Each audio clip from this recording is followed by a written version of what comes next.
नहीं है कि सारे रिश्ते खून के बने, कुछ रिश्ते ऐसे होते हैं जो मित्रता के भाव में बनते हैं। तो परमात्मा भी कहता है कि तुझे खून के रिश्ते में जोड़ना था पर नहीं जोड़ पाया, इसलिए तुझे इस मित्रता के रिश्ते में जोड़ दिया, प्रेम के रिश्ते। और नहीं तो अपना रिश्ता होने के बाद भी भगवान शिव कहीं ना कहीं द्रोह उत्पन्न हो जाता है किसी। शंकर भगवान के नेत्र बंद थे, बंद नेत्रों से कश्रु गिर गया, जिससे एक बालक ने जन्म लिया जिसका नाम अंधकासुर। अब बालक अंधकासुर का जन्म हुआ। जब बालक गोदी में आया, पार्वती जी ने उसको गोदी में लिया। गोदी में लेकर माँ पार्वती जी कहने लगी, ये आपके द्वारा निर्मित है, ये आपका पुत्र है।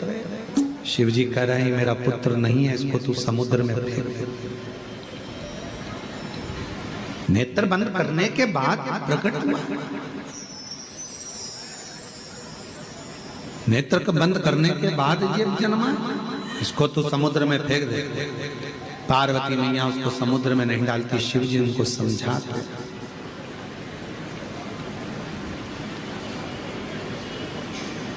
शिव जी ने समझाया पर मानने को तैयार। आखिरी में माँ जगत जननी भगवान शंकर का कहना मानी भी और उस बालक को, अंधकासुर को पुत्र जैसा स्नेह कर कर, ये मेरा बेटा है, ये मेरा पुत्र है, ये मेरा पुत्र है भाव रखकर उस बेटे को, उस अंधकासुर, उस बालक को समुद्र में डाल दिया। अच्छा, बालक तो डाला था पर वो बच्चा कोई असुर तो था नहीं, पर जिसने परवरिश करी,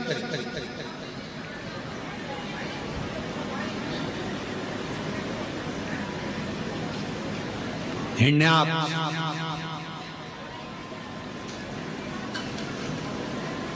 उसने देख लिया था इस बालक को। दो भाई हैं, हिरण्याक्ष हिरण्यकशिपु,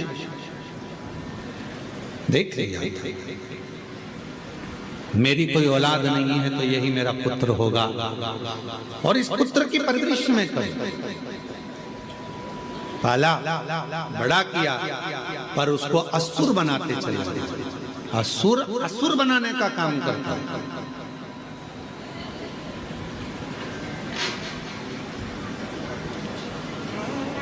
बहुत ध्यान देने वाला विषय है, थोड़ा सा ध्यान से सुनिएगा। कितने भी मित्र बनाओ, कितने भी दोस्त बनाओ, मना नहीं है, पर अपनी जिंदगी में एक मित्र ऐसा होना चाहिए जो शिव की आराधना करता हो, शिव की उपासना करता हो। अपनी लाइफ में, अपनी जिंदगी में एक मित्र ऐसा हो जो शंकर की आराधना करता है, शिवालय तक तुमको लेकर जाए, शिव महापुराण की कथा तक तुमको लेकर जाए, शिव की भक्ति में तुमको लेकर, चाहे फिर वो आपकी माता, चाहे फिर वो आपका पिता, चाहे आपकी बहन, चाहे आपका भाई, कोई एक पत्र है, अच्छा है।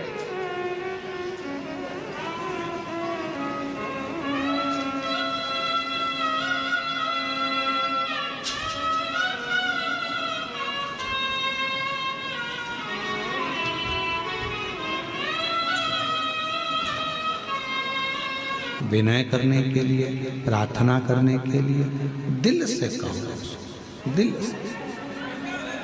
यहाँ आने पर बाबा से केवल हृदय से बात करो। तुम बैठकर एकांत में बाबा को अपने मन की बात कहो, मन का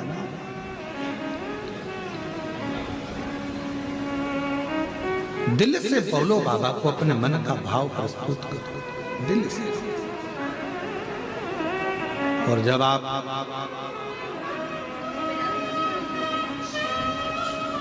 शिव को अपने मन की बात कहोगे तो बाबा सुनेगा जरूर। ओ भोला सब दुख ओ भोला सब दुख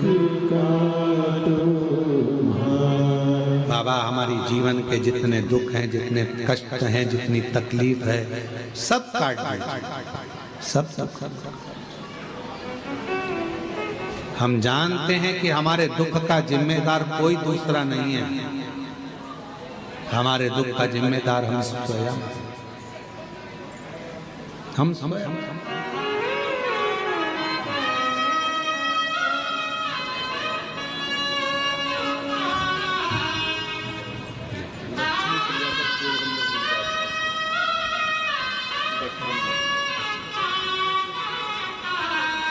अब ठीक है, स्वास्थ्य वगैरह ठीक है,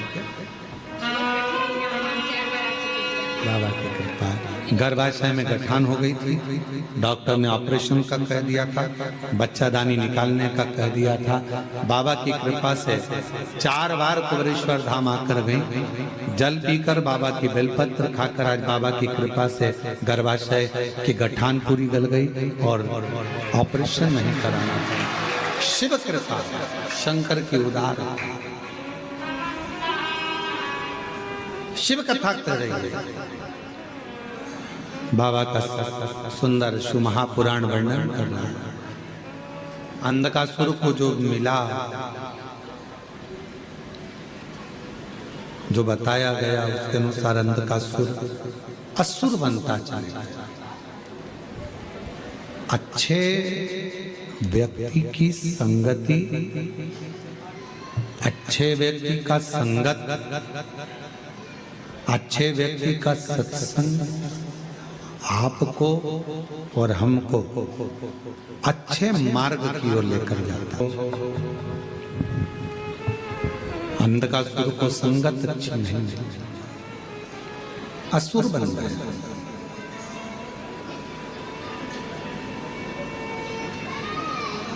जब हिरण्याक्ष चला गया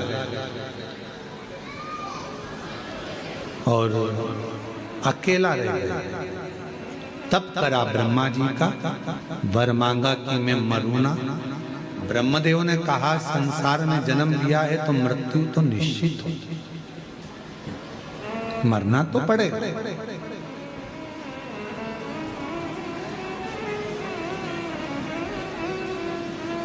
दुनिया में ऐसा कोई जन्म नहीं लिया जिसकी मृत्यु नहीं हुई, सबको मरना।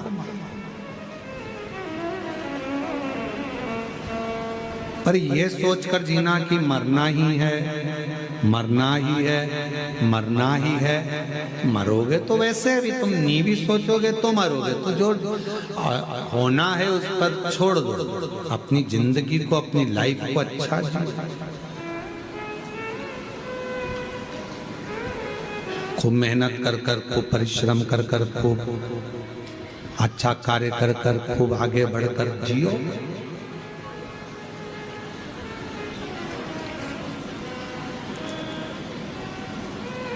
मानव की देह वापिस तो मिलना नहीं,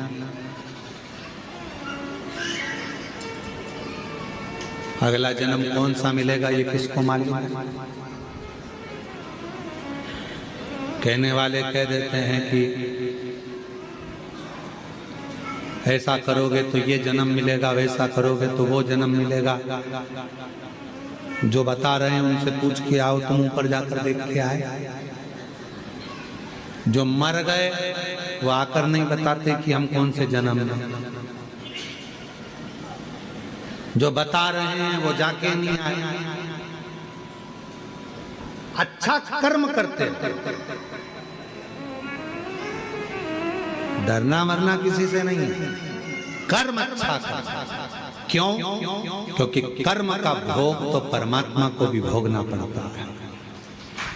भगवान राम जी ने छुपकर बाण मारा था बाली को।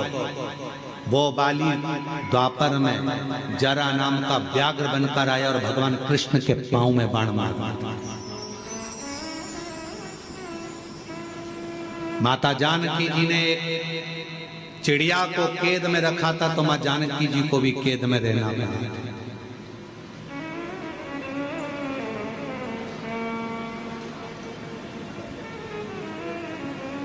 किसी से नहीं डरना, मत डरो। वेद पुराण से नहीं डरना, मत डरो। धर्म शास्त्र से नहीं डरना, मत डरो। घर के बड़ों से नहीं डरना, मत डरो। भगवान से नहीं डरना, मत डरो। गुरु से नहीं डरना, मत डरो। पर अपने कर्म से जरूर डरना। कर्म का भोग तो परमात्मा को भी भोगना पड़ता है। जैसा कर्म करोगे वैसा फल भोगना पड़ेगा। इसलिए मत बुरे कर्म कर वरना पछताएगा। भगवान की आंखों से तू बच नहीं पाएगा, तू बच नहीं पाएगा। अरे ओ अज्ञानी मत कर नादानी, अरे ओ अज्ञानी मत कर नादानी। तेरे कर्म का फल भी तो ही पाएगा, जैसा किया तूने तेरे आगे आएगा। मत बुरे कर्म कर बंदे वरना पछताएगा। भगवान की आँखों से तू बच नहीं पाएगा, तू बच नहीं पाएगा। जैसा कर्म करना है वैसा फल भोगना।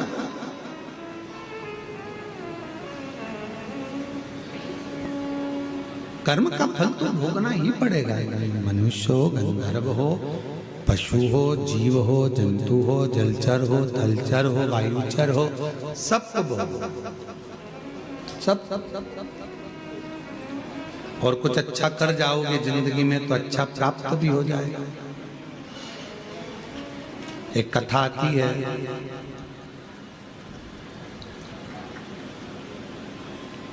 विदर्भ राजकुमार जी की एक बेटी थी जिसका नाम था ललिता।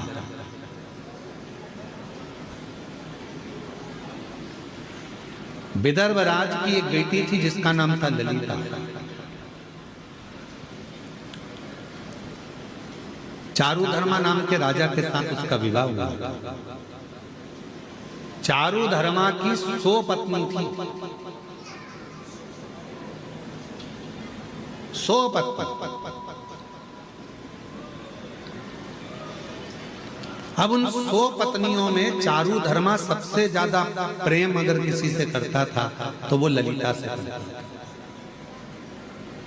ललिता को इतना प्रेम करता था कि वो 99 रानियां देखकर आश्चर्य करती थी। ललिता से पूछती थी कि तूने पूर्व में कोई अच्छा कर्म करा है जो राजा तुझे प्रेम करता है?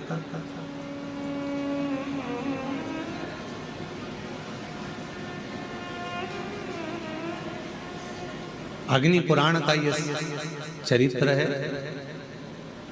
और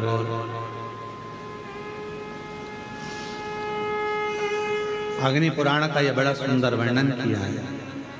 ललिता, तूने पूर्व समय में कोई अच्छा काम किया है जिसके कारण राजा तुझे बहुत प्रेम करता है?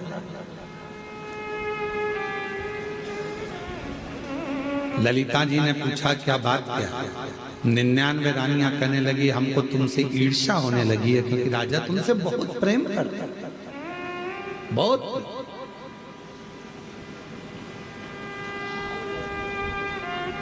तब ललिता ने एक बार 99 रानियों को बिठाकर अपनी बात कहना प्रारंभ करी। मैं नहीं जानती कि राजा मुझे क्यों प्रेम करता है, पर इतना मुझे पूर्व के जन्म का एक बात याद है कि मैं पूर्व के जन्म में एक चुईया थी। चुईया जानते हैं? एक होता चूहा और एक होती है छोटी सी चुईया। पूर्व जन्म में एक चुईया थी। सोवीर राजा के नगर में एक मलैया नाम के पुरोहित रहते थे और मलैया नाम के पुरोहित ने सोवीर राजा के नगर में एक सुंदर सा मंदिर का निर्माण कराया था, जिसमें भगवान श्री हरि और भगवान शंकर शिवलिंग के रूप में विराजमान थे। भगवान हरि भी थे, हर भी। दोनों विराजमान। ना जाने में ना कौन सा पाप था जिसके कारण मुझे चुईया का जन्म मिला। मैं चुईया का जन्म पाई, ना जाने कौन सा पूर्व का मेरा पाप होगा जिसके कारण मुझे चुईया का जन्म मिला। और चुईया के जन्म पाकर मैं इधर उधर भटकती रहती थी, भटकती रहती। कार्तिक का महीना था, बैकुंठ चतुर्दशी का दिन था। हरि और हर का मंदिर था। शिव और नारायण दोनों उस मंदिर में विराजमान थे। जिस मंदिर को मलैया पुरोहित ने बनाया था राजा सोवीर के नगर में, मैं चुईया एक बिलाव से, एक बिल्ली से डरकर मंदिर के अंदर प्रवेश कर भटक रही थी मंदिर में। बिल्ली मुझे ढूंढ रही थी, बिलाव खाने के लिए मुझे ढूंढ रहा था। मैं चुईया उस बिलाव से डर के मारे यहां वहां भटक रही थी, दौड़ रही थी।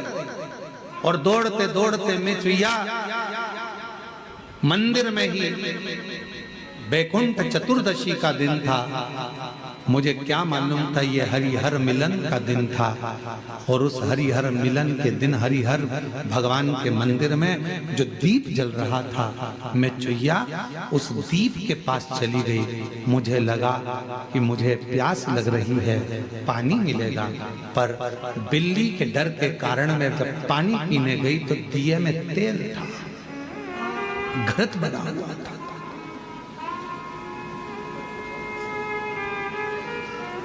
मेरे मुख लगने से पहले तो दिया बुझने की कतार पर था, पर मेरा मुख जैसे ही उस दिए की बाती को लगा, बाती थोड़ी सी आगे बढ़ गई और दिया अच्छे से जलने लगा। समय बीता और समय बीतने के बाद मेरे प्राण छूटे।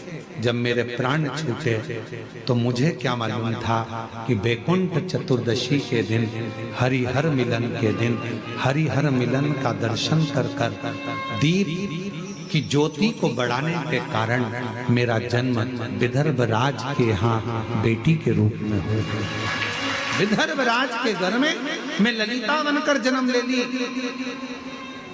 ललिता बनकर।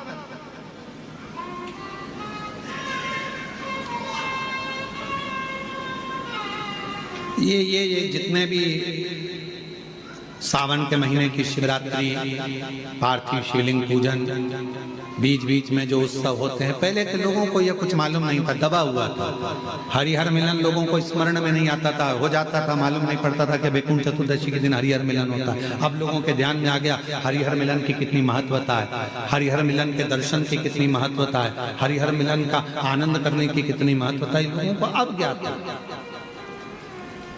दीपदान की कितनी महत्वता है बैकुंठ चतुर्दशी के दिन। शिव मंदिर में जाकर क्यों दिया जलाया जाता है बैकुंठ